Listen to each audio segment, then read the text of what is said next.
ส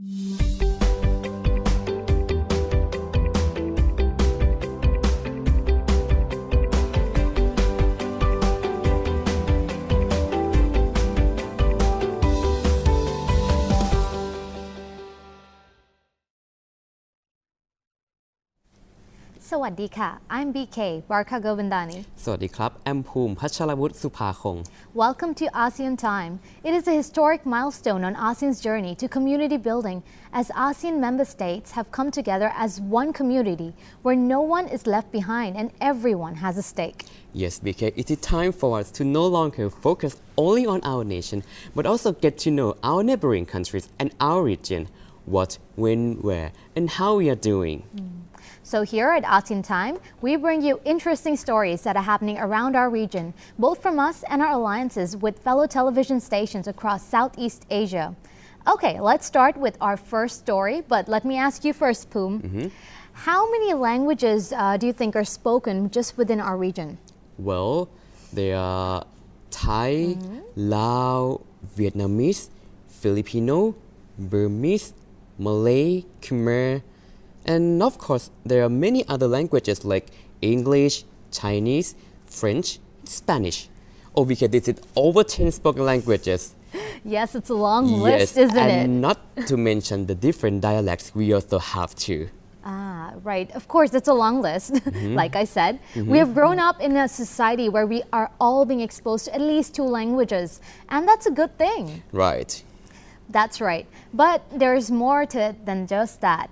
Babies who understand 2 languages at around age 1 have a real advantage of developing further language skills over those who are monolingual. That's according to a year-long study by a team of psychologists from the National University of Singapore. Teach a baby a new word on a screen like this, then change the tone of the same word.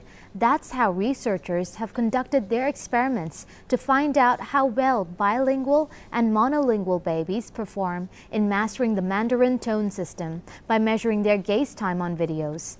The team found the average fixation time of bilingual babies to be around 5 seconds when the word was pronounced in the same tone. However, this doubled to around 10 seconds when the tone of the word was changed. On the other hand, monolingual Mandarin babies recorded opposite results, an average of about 7-second gaze time when the tone of a word was changed, down from about 9 seconds when the word was pronounced in the same tone. We found that Mandarin learning babies did not yet notice that tones change the meaning of a word in Mandarin, whereas bilingual babies by 1 year of age already noticed that tone changes change the meaning of a word. So we conclude from that that bilingual babies who hear English and Mandarin have an earlier mastery of the Mandarin tone system compared to babies who are learning Mandarin full-time. For 34-year-old Tricia Wong, the findings prove that she's doing the right thing with her 14-month-old daughter by raising her bilingually. It sort of gave me a further insight on whether I was teaching Zelin the right way, because there are different reports on the internet. Some do say, like what you've mentioned, bilingual babies might learn slower when you expose them to 2 or more languages. Then there are other reports that says that they learn faster. Though the focus of the study was on English Mandarin bilingual babies, researchers say the results could be generalized for other combinations. We find that our results generalize across different bilingual groups, whether they're English Mandarin, English Malay, English Tamil, or other 2 Chinese languages. So we suspect that the bilingual advantage isn't dependent on a particular language pairing, but it generalizes across different pairings. The team also plans to look at the social and moral judgments of bilingual babies. Okay, now we're going to see sculptures, and they're not like any ordinary sculpture. This Malaysian independent artist named Sirajuddin Kamal Bacha has made a big splash in the international art community, and his medium of choice, interestingly, is the lead from pencils and nothing else. Sirajuddin Kamal Bacha's artwork has been displayed in Florida, and he himself has been recognized by a United States-based art studio in Orlando. Previously, he was a plant drafter, but then he turned to being an artist. He produces his artwork with love and has certificate of authenticity for every artwork he does, so it is being the only one produced in Malaysia. Sirajuddin said that art has always been his passion, but it was really difficult and a high level of patience was needed when he started to learn the techniques. He once dedicated 212 hours to build a lead sculpture known as the Masjid Terapung, a floating mosque in Malaysia. So far, he has made more than 64 sculptures that have been sold for some as high as 4,000 ringgit or about 33,000 baht. Today, his achievement is in the Malaysian Book of Records.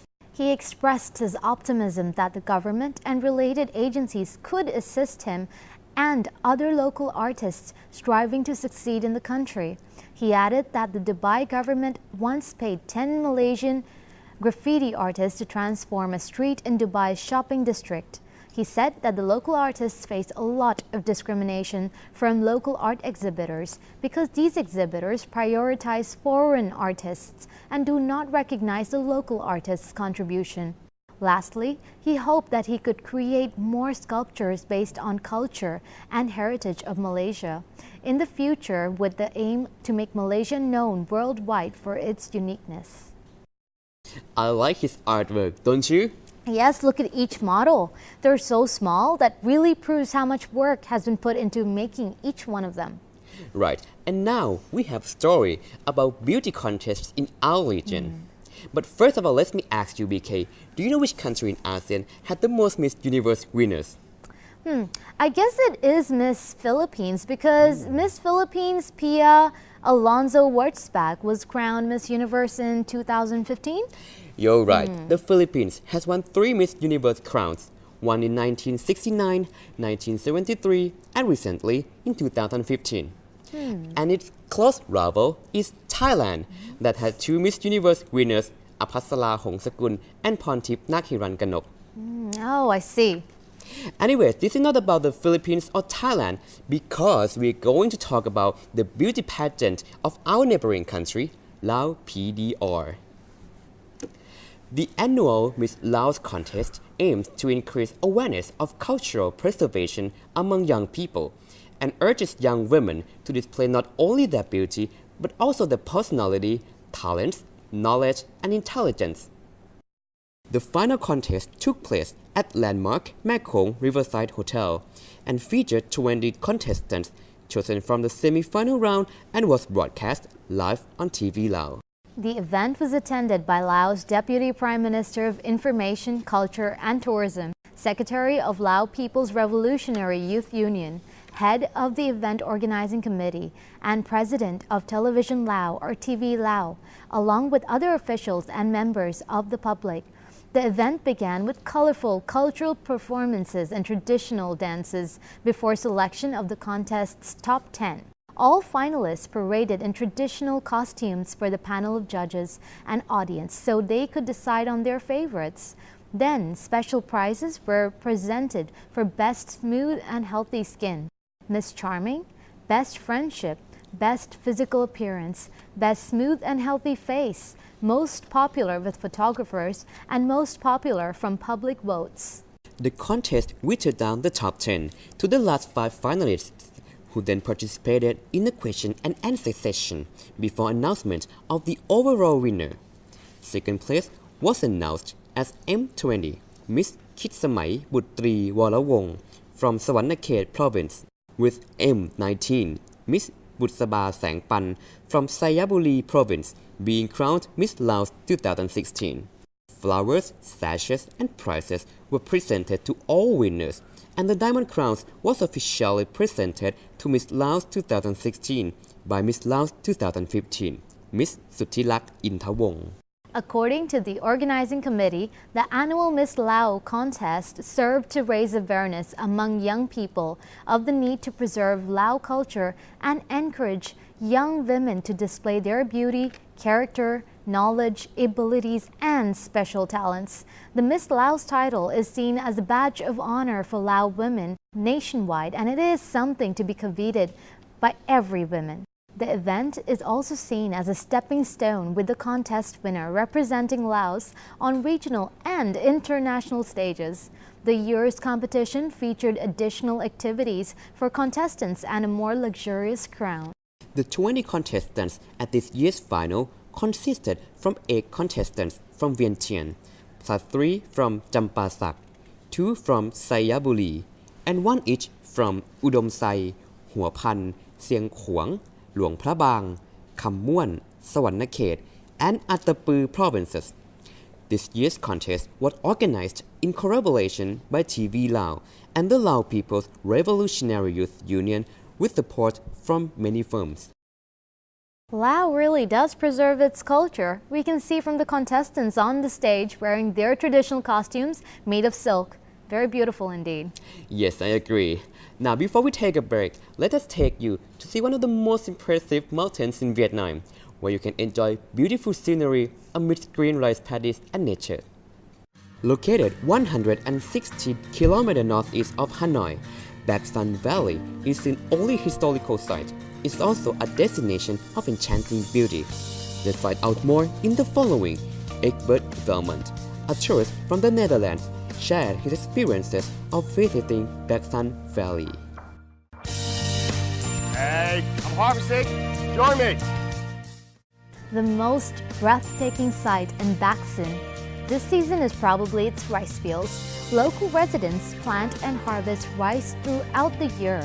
The odd harvest time contributes to the unique scenery of this valley, where many green fields are spotted in between yellow fields ready for harvest. Nale Mountain is another destination not to be missed. The place is known to be a photography hotspot as it provides the best panoramic view of the whole valley. Like, I've been through the country, I've been to different mountainous areas in Vietnam, I've seen thousands of rice fields. I mean, this is by far, but it's in my top 5 best places I've ever been in Vietnam.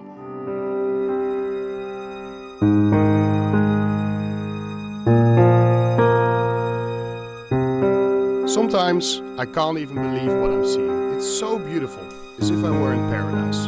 The clouds embracing the mountains, such a peaceful moment. He said it right. It is like paradise. It reminds me of places like Khao Yai, and the rice staircase is like the one in Bali. Those paddies make me want to grab my bike and ride down those fields. Come on, BK, I think I'll be right there behind you. Now, getting back to reality, we'll take a short break and next we will talk about food. About food? Awesome! You mean a real food? What kind of food? We'll see. We'll be right back.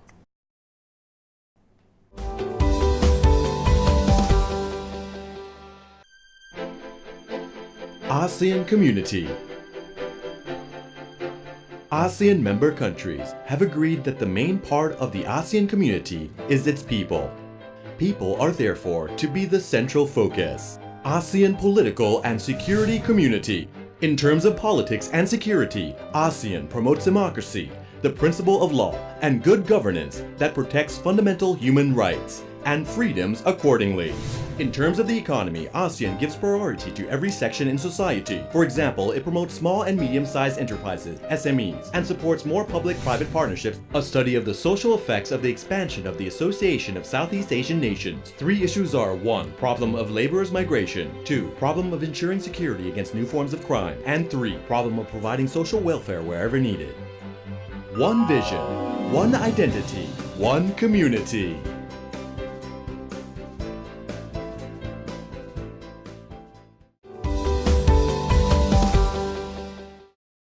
Now it's all about food. Yes, BK. Do you know when we go abroad, especially to the countries we haven't had much experience in, we tend to stick to guidebooks or maybe recommendations from a website. Which is a legit thing to do. Yes, but if you do that, you only go to places that tourists normally go. There's nothing wrong with that. But if you want to truly indulge yourself in a whole new experience and journey, you've got to do something different. Like what though? Our reporter Panot Sinsap was in Laos and he has discovered where the locals go to find authentic, cheap and tasty food. Where is it? Here we're going to see it all together. Let's have a look. All right. Going abroad, you might be lost, unsure about where to go and what to eat. You can always follow a guidebook, but you may end up paying a bit more and still missing the best local flavors. It's like this everywhere, no matter where you go in the world, even in Thailand. So the best thing to do is to consult a friendly local, one who knows the character of the town and the source of its best flavors.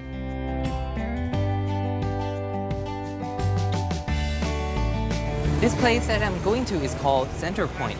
The lady just now told me that this is the place where young adults and teenagers in Laos go to find food. So let's go.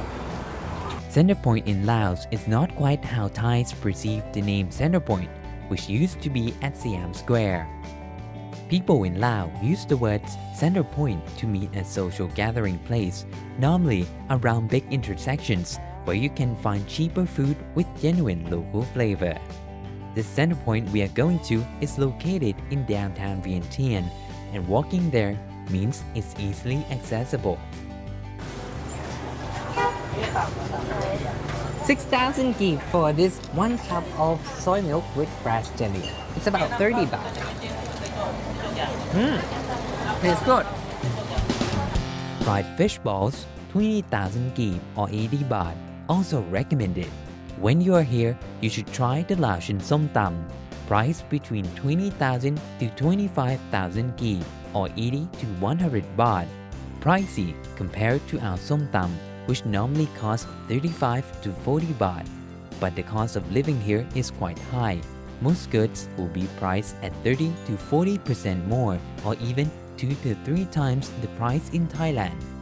And the interesting thing is that in Thailand, we mainly use papaya in som tam and sometimes carrot, but in Laos, they put in everything.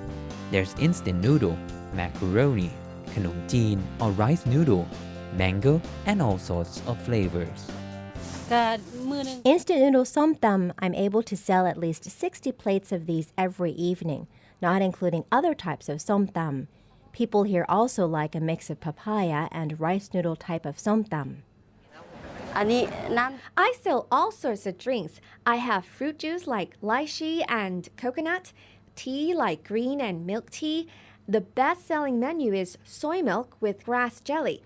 I sell more than 100 of these each day. The usual operating hours of Center Point runs between 6 p.m. to 11 p.m. every day. People who come here are mainly locals and expats. For me, I think the food is very delicious and it's traditional Lao food and it's also quite reasonably priced, not so expensive. It's much cheaper and the taste is not very different. There are many people to come and see, to eat good food here. This is the delicious places. So if you're coming to Laos, remember to ask people here, where's Center Point, to find your authentic meal at affordable prices. Wow, that looks so delicious. I'm a fan of som tam. I would like to try the Vientiane style someday. And you know that meatball also looks very good. Come on, Panot, you're making us so hungry right now. Tell me about it. Anyways, all right, we have a story next about a young woman who left her high-paying job for farming. For farming? What made her decide to do that? We will find out after this break.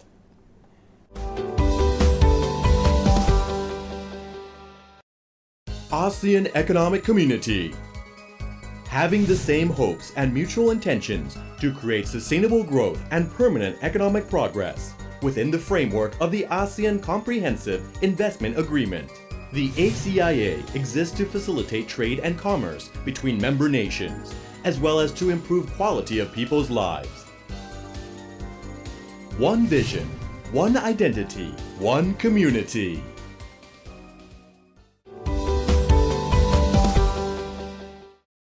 Welcome back. Let me ask you, Poom, have you ever thought of becoming a farmer? Well, not really. Why? Have you? Yes, actually. I've always dreamt of running my own farm. I would like to raise cows so I can have fresh milk on demand and chickens so I will have unlimited supply of eggs. If I grow my own vegetables, I don't need to run to the supermarket so often. Thus, I can ensure that all of the things I consume will be fresh and pesticide-free. And if you couldn't eat it all, you can even share or sell it. You know, a feeling of being self-sufficient for basic needs is really fulfilling. Yes, it is. And this idea is actually shared by so many, and they're making their dreams into reality. Miss Natpawi Choktanaporn, a young farmer, gave up her high-paying job in Bangkok 5 years ago and turned to farming in Khon Kaen, where she is close to her parents but is on a much lower income. However, she says she's happy with her decision, as she says that for her satisfaction doesn't just mean a high income. Happiness and fulfillment are big factors too. Before I worked in Bangkok as a medical representative, selling medicine to hospitals. It was a high-paying job. But since the major flood in 2011, I began to feel that money couldn't make me feel secure. During a time of crisis, money doesn't mean much. You need food, you need shelter, you need water, you need medicine. At that time, you have nowhere to use money to buy things. But I saw that farming is an occupation where food production is needed to fulfill this need of the people. So I looked into being an agriculturalist. Miss Natpawi's ideas are similar to many, but not everyone turns their thoughts into reality. However, those who want to see if it is the life they really want can enroll in relevant courses to give them a taste of what to expect. The Bank of Agriculture and Agricultural Cooperatives, along with the Sukhothai Thammathirat Open University and other entities, came up with a 9-month Young Farmers program to train those interested in becoming farmers, time enough for them to understand the demands of the lifestyle. The course is now being given for the third time to students, and there are more and more participants enrolling each year. This year's course training has attracted more than 100 students.